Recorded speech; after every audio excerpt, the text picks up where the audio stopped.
Wrapper വേടന് police സംരക്ഷണം നൽകിയിട്ടില്ല എന്ന് Kochi city police commissioner Putta Vimaladitya. Vedan ഒളിവിലാണെന്നും രാജ്യം വിടാതിരിക്കാനുള്ള നടപടികൾ സ്വീകരിച്ചിട്ടുണ്ടെന്നും പോലീസ് വ്യക്തമാക്കി. മുൻകൂർ ജാമ്യാപേക്ഷ കോടതിയിലുള്ളതിനാലാണ് അറസ്റ്റിലേക്ക് കടക്കാത്തതെന്നും പുട്ട വിമലാദിത്യ പറഞ്ഞു. വേടൻ ഇപ്പോൾ എബ്സ്കോണ്ടിങ് ആണ്.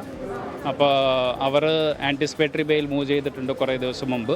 അത് കോടതിയുടെ പണികളിലാണ്.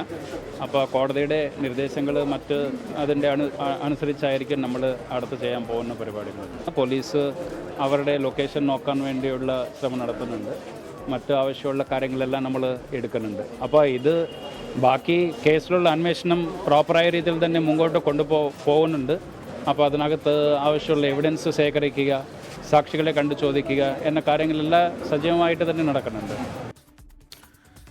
വേടൻ നൽകിയ മുൻകൂർ ജാമ്യ ഹർജിയിൽ ഹൈക്കോടതിയിൽ ഇന്നും വാദം തുടരും. വിഷ്ണു സുരേഷ് വിവരങ്ങളുമായി ചേരുന്നുണ്ട് കൊച്ചിയിൽ നിന്ന്. വിഷ്ണു, പോലീസ് ഏറ്റവും ഒടുവിലായി വ്യക്തമാക്കുന്നത് നേരത്തെ കഴിഞ്ഞ 2 ദിവസമായി കോടതിക്ക് മുമ്പിൽ ഈ ജാമ്യ ഹർജിയുമായി ബന്ധപ്പെട്ടുള്ള നടപടികൾ നടക്കുന്നുണ്ട്. ഇന്നത്തെ വാദം എപ്പോഴേക്ക്? വിവരങ്ങൾ വിഷ്ണു.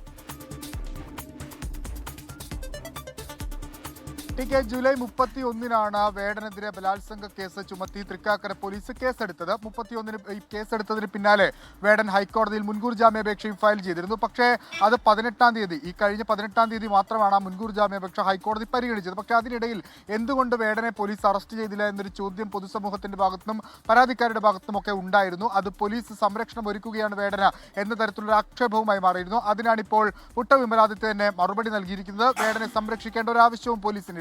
പോലീസ് കൃത്യമായി വേടനെ പിടികൂടാനുള്ള ശ്രമം നടത്തി. പക്ഷേ വേടൻ ഒളിവിലാണ്. അയാൾ വിദേശത്തേക്ക് കടക്കാതിരിക്കാൻ വേണ്ടിയുള്ള നടപടികളൊക്കെ ചെയ്തിട്ടുണ്ട്. ഇപ്പോൾ മുൻകൂർ ജാമ്യാപേക്ഷ പരിഗണിക്കുന്ന ഘട്ടത്തിൽ വേടന്റെ അറസ്റ്റിലേക്ക് കടക്കുന്നതിൽ സാങ്കേതികമായി പോലീസിന് ബുദ്ധിമുട്ടുണ്ട് എന്ന വിശദീകരണമാണ് city police commissioner Putta Vimaladitya വ്യക്തമാക്കിയത്. ഒപ്പം ഈ ബലാത്സംഗ കേസുമായി ബന്ധപ്പെട്ടുള്ള അന്വേഷണം ശരിയായ ദിശയിൽ പോകുന്നെന്നും അദ്ദേഹം പറഞ്ഞു. വേടന്റെ മുൻകൂർ ജാമ്യാപേക്ഷയിലേക്ക് വന്നാൽ ഇന്നലെയാണ് മുൻകൂർ ജാമ്യാപേക്ഷയിൽ വിശദമായ വാദം ആരംഭിച്ചത്. പരാതിക്കാരുടെ ഭാഗം പകുതിയോളം ഇന്നലെ പറഞ്ഞു. ഇനി ബാക്കി ഇന്ന് പരാതിക്കാരി കോടതിയെ അറിയിക്കും. ഇന്നലെ വേടനെ സംബന്ധിച്ചൊരു ആശ്വാസമായ കാര്യം കോടതിയിൽ നിന്ന് വന്നത്, ഈ മുൻകൂർ ജാമ്യാപേക്ഷയിൽ തീരുമാനമുണ്ടാകുന്നതുവരെ അറസ്റ്റ് തടയണമെന്ന് കോടതി നിർദ്ദേശിച്ചിട്ടുണ്ട്. അറസ്റ്റ് പാടില്ല എന്ന് നിർദ്ദേശിച്ചിട്ടുണ്ട്. അതാണ് വേടനുള്ള ആശ്വാസം. ഒപ്പം കോടതിയുടെ ചില പ്രധാനപ്പെട്ട നിരീക്ഷണങ്ങളും ഇന്നലെ പുറത്തു വന്നിരുന്നു.